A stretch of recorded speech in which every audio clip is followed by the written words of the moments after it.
नमस्कार। मैं हूं विनय बोराना और आप देख रहे हैं आपका अपना चैनल हिंद बाग टीवी। आखिरकार अमेरिका ने ईरान पर हमला कर ही दिया। कनाडा में G7 सम्मेलन को बीच में छोड़कर डोनाल्ड ट्रंप चले गए थे और कहा था कि अब बहुत बड़ा कोई काम होने वाला है और 2 हफ्तों में कोई फैसला किया जाएगा, ऐसा कहकर चले गए। लेकिन 2 हफ्तों तो क्या 2 दिन के अंदर ही अमेरिका के B-2 स्टेल्थ वायुयानों के द्वारा, युद्धक विमानों के द्वारा ईरान के फोर्डो, नतांज और इस्फहान एटॉमिक केंद्रों पर हमला कर भारी तबाही मचा दी गई है। उसके जवाब में इजराइल ने गुस्से से ईरान के लगभग 10 शहरों पर हमला कर दिया है, जिसके कारण उनके व्यापारिक प्रतिष्ठान, स्टॉक मार्केट और कई बड़ी बड़ी कंपनियों के जो ऑफिसेज हुए थे हैं वहाँ पे, और नागरिक जो निवासी है रिहायशी इलाके हैं उन पर ईरान ने अपनी सुपरसोनिक खैबर मिसाइलों से हमला कर इजराइल में भारी तबाही मचा दी है। उसके जवाब में इजराइल ने भी ईरान के पश्चिमी रक्षा पंक्तियों पर, रक्षा अड्डों पर भारी तबाही मचा दी है। क्या अब ये युद्ध भयानक रूप ले रहा है? इसकी कोई तीसरे महायुद्ध की शुरुआत मानी जा रही है, क्योंकि हम ईरान के साथ किसी को देखते नहीं हैं, लेकिन पीछे रूस और चीन है। रूस यूक्रेन के युद्ध में फंसा हुआ है, उसे अमेरिका यूक्रेन पर छूट देकर तटस्थ रहने के लिए कह सकता है।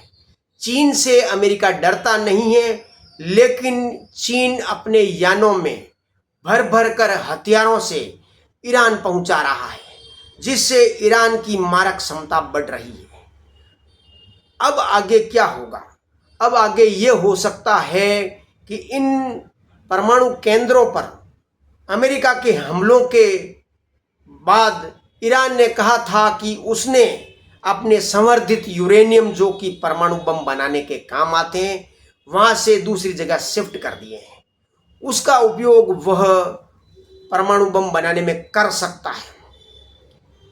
लेबनान में हिजबुल्लाह की कमर तोड़ दी गई है, हमास की कमर तोड़ दी गई है, लेकिन यमन में हेती विद्रोहियों ने अमेरिका के युद्धपोतों पर हमला करने का निश्चय किया है। लाल सागर में उसने कहा है कि अमेरिका के मित्र लोग, यूरोपीय देश या इजराइल या कोई और एशियाई देशों की जो लॉजिस्टिक शिप्स हैं, उनको वो रोकने का काम करेगा, उन पर हमले करेगा, अमेरिका के युद्धपोतों पर हमला करेगा। और ईरान हॉर्मुज जल डमरू पर अपना कब्जा करने की कोशिश करेगा। तो अमेरिका क्या करेगा? अमेरिका ये कोशिश करेगा कि वो नाटो संगठन को वापस पुकारेगा, अपने पुराने यूरोपीय साथियों को वापस पुकारेगा और मित्र सेना को वापस इकट्ठी करके ईरान की कमर तोड़ देने की कोशिश करेगा। वो खुमेनी की हत्या करने की कोशिश करेगा। खुमेनी की हत्या करने के बाद भी क्या इस्लामिक क्रांति ठंडी हो जाएगी?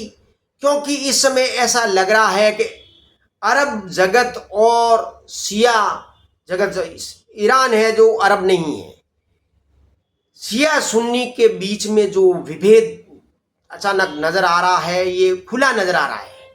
और ये क्या विभेद बढ़ेगा? क्या ईरान में पहलवी राजा वापस आएगा या ईरान की जनता विद्रोह कर देगी? ये विषय जो है भविष्य के गर्त में है, लेकिन आने वाली स्थिति अच्छी नहीं है। कितनी लाशें गिरेंगी, कितने बड़ी बड़ी बिल्डिंगें खंडहर में तब्दील होंगी, कितना व्यापक नुकसान होगा इन देशों में जो बिना अकल के घोड़े दौड़ा रहे हैं। ईरान जो कि खलीफा बनना चाहता है इस्लामिक कंट्री का, इस कारण से वो यहूदियों से, इजराइल से और अमेरिका से दुश्मनी पाल के रखा है। अमेरिका ने भी पाकिस्तान के असीर मुनीर को अपने यहाँ बुलाकर खरीद लिया है और ईरान के खिलाफ खड़ा कर दिया है। ईरान आज चौराहे पर खड़ा है, लेकिन युद्ध भयानक होगा, ये निसंदेह है। 100% युद्ध भयानक होगा। भारत के भी हित इस क्षेत्र से व्यापारिक हित जुड़े हुए हैं। करोड़ों की तादाद में भारतीय यहाँ रहते हैं, लेकिन मोदी सरकार कब तक उनको अपने वायुयानों में बैठाकर बचाकर बार बार लाएगी? हम तो मोदी साहब से निवेदन करते हैं उनको वहीं रहने दिया जाए, बार बार लाया नहीं जाए। अभी जो यूक्रेन से जो लोगों को लेके आया था, उन्होंने है जो भारत की सरकार की जय बोली थी, लेकिन ईरान से लाने वाले जो अधिकतर 90% कश्मीरी स्टूडेंट हैं, उनको जीवन बचाकर लाने के बाद भारत की धरती पर उतरते ही वो ईरान का गुणगान करने लगे। और वहाँ की जम्मू कश्मीर की सरकार ने जो उनको रोडवेज की जो बसें भेजी थी, उनको उन्होंने रिजेक्ट कर दिया कि हमें वहाँ से हवाई जहाज में लेकर आए तो यहाँ से भी हमें वहाँ ले जाया जाए। ये कितनी दादागिरी है, ये कितनी बदमाशी है। लेकिन इस युद्ध से लेना देना अभी नहीं है, लेकिन हम आगे ये देख रहे हैं कि युद्ध भयानक होने वाला है, परिणाम बहुत खौफनाक होने वाला है। भगवान ही बचा सकता है, भगवान के अलावा कोई नहीं बचा सकता है।